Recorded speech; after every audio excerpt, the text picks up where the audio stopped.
NATO member states sent over 40 warships and 7,000 troops to Stockholm this weekend in what has been seen as a warning to Russia following Sweden and neighboring Finland's application to join the military alliance. Military vessels from 14 NATO states arrived in the Nordic capital on Saturday to participate in a training exercise alongside Finland and Sweden. The exercise, called Baltops, aims to test the ability of these countries' navies, air forces and troops to work together. Baltops is set to run all week and involve landing exercises along the Swedish and German coastlines. The USS Kearsarge, an American warship, was among the vessels arriving in Stockholm over the weekend.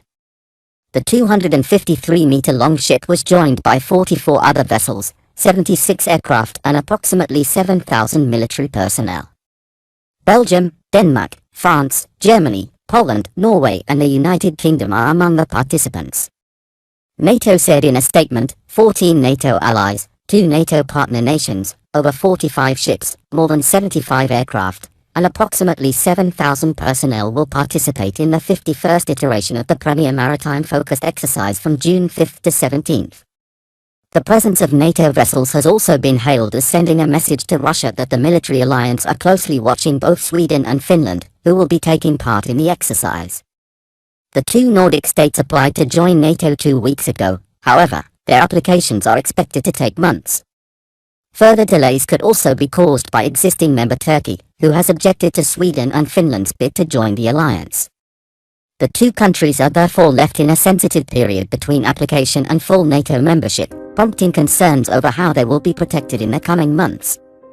Speaking at a news conference aboard the USS Kearsarge on Saturday, General Mark Milley, the most senior U.S. military commander, suggested the military exercise was partly intended to quell those fears.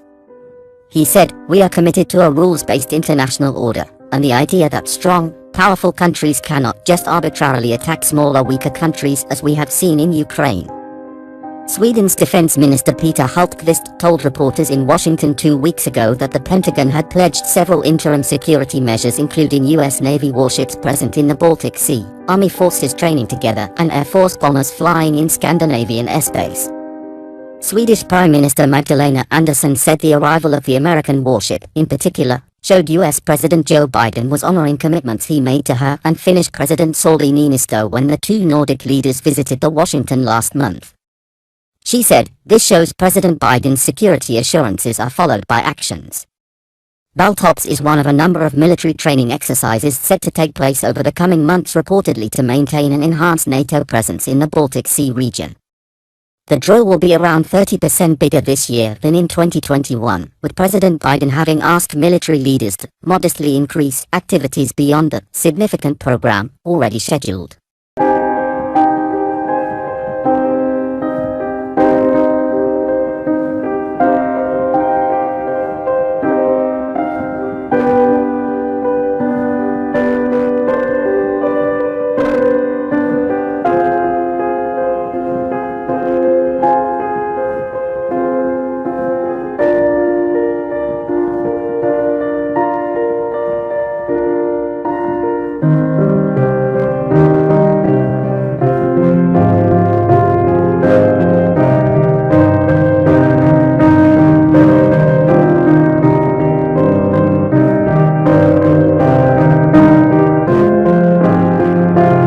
Speaking alongside General Milley on Saturday, Sweden's Mr. Hultqvist said he could see a future here with a lot of activities that makes our part of Europe more secure.